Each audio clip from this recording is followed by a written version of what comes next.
lady that you see in these pictures, we had the pleasure of meeting again this year. She is currently at the Cure Hospital because she is receiving surgery on her legs. In the picture that you can see from 2013, it is clearly evident that she has had the surgery. However, as you look at it very closely, you can see that she doesn't have a smile on her face, and she has these pins sticking out of her leg. That was the first impression that I had just on her, that she was unhappy, that she was miserable, that she was in pain. And little did we know that next year when we had the pleasure of meeting her, this young lady is just full of such life and spirit and big smiles.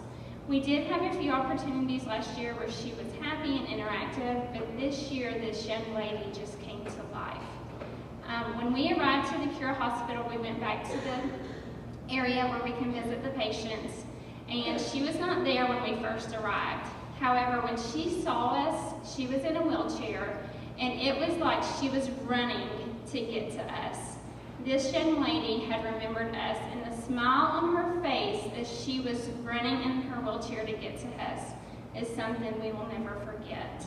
As she proceeded across the dirt and came up to us, it was evident that there was going to be something special about this young lady.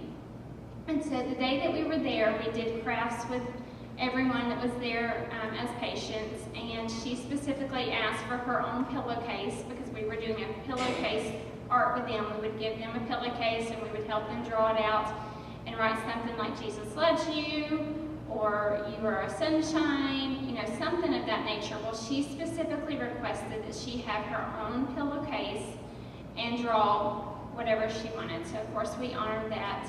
And as she drawed, she just again had so much life and smile inside of her. And as we interacted with her, we just kept coming back. We would interact with the other patients, and then just as a team, we just kept coming back to Ramatou.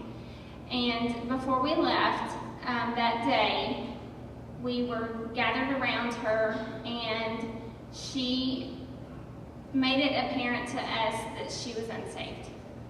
And we were able to have the opportunity to have our translator come over and speak with Ramatou and help her to understand that we can help her get saved. We can help her become a child of Jesus, and we can help her spend her life in eternity.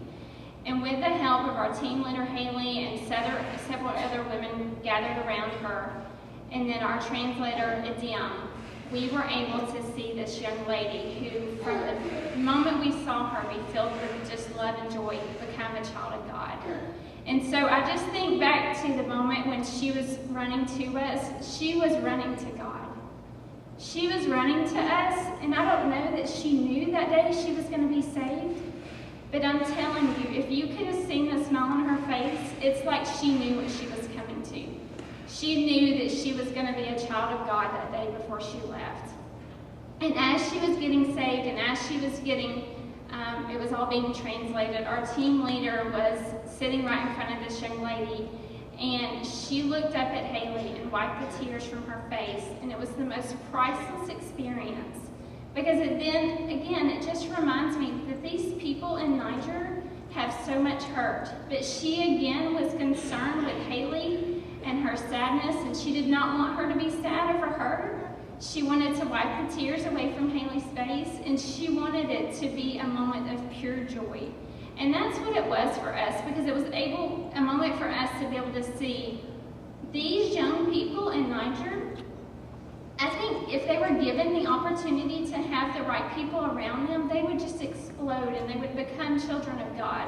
And she was the pure example of what happens when you take someone and you put them in Niger and you make them have an intentional purpose of going and serving and helping them. She was a product of that. We went, as Kelly said, we went without any conditions. We knew where we were supposed to go. As we went throughout the entire week, we knew that our purpose was there for God. And this young lady was a purpose. She is why we were there. She knew that we could share the good news with her. She knew that we could share the gospel with her. And so that day as she came over, I still just think she was running to God.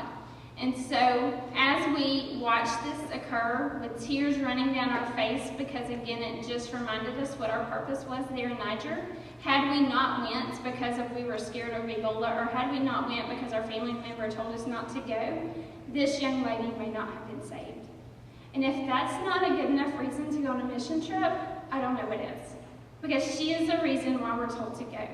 So that people who are in a country that's 95% Muslim can be saved. And this young lady's not even from Niger. When she leaves the hospital after all her surgeries are completed, she will go back to her uncle that's in another country. And I don't know what his salvation is, but I think that she is such full of spirit and life that when she gets to him, that she will also want to share the good news with him. And so I think to myself, this young lady was saved because we were there. And so then she will go, and I'm sure that she will tell other people. She may tell other people there at the Cure Hospital because she's going to be there for a little bit longer. And so what impact can this young lady have on the rest of the people around her? What impact can she have on the people that she will see once she's released from the hospital? Will she have an impact on her family members who may not be Christians? And so this young lady, Ramatou, was such a blessing to us. It was such an awesome moment to see her be saved. And the minute she was saved, it was like she was ready to go. She was ready to grow. She was ready to learn more. She wanted to know, can I get a Bible? She wanted to know, can I attend church? Because there at the hospital, they have a church facility that is ran by Christians. And so her social director said, yes, I will get her into church. And our team leader, Haley, said, I want to get her a Bible. And so we had the pleasure of going back and seeing her before we left. And our team leader was able to present her with a Bible. And again, the tears of joy that ran down our face, and the tears of joy that ran down her face because she was a child of God and because we went. And so this young lady, I think, will remember us forever, but most importantly, she's had such an impact on us. She has reminded us that this is the reason where we are told to go.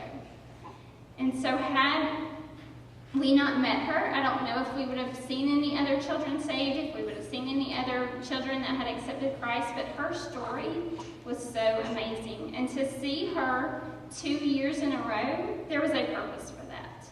And I don't know what impact that we had on her the last year we were there, but obviously the impact that we had on her this year was something that will impact the rest of our team for the rest of our lives.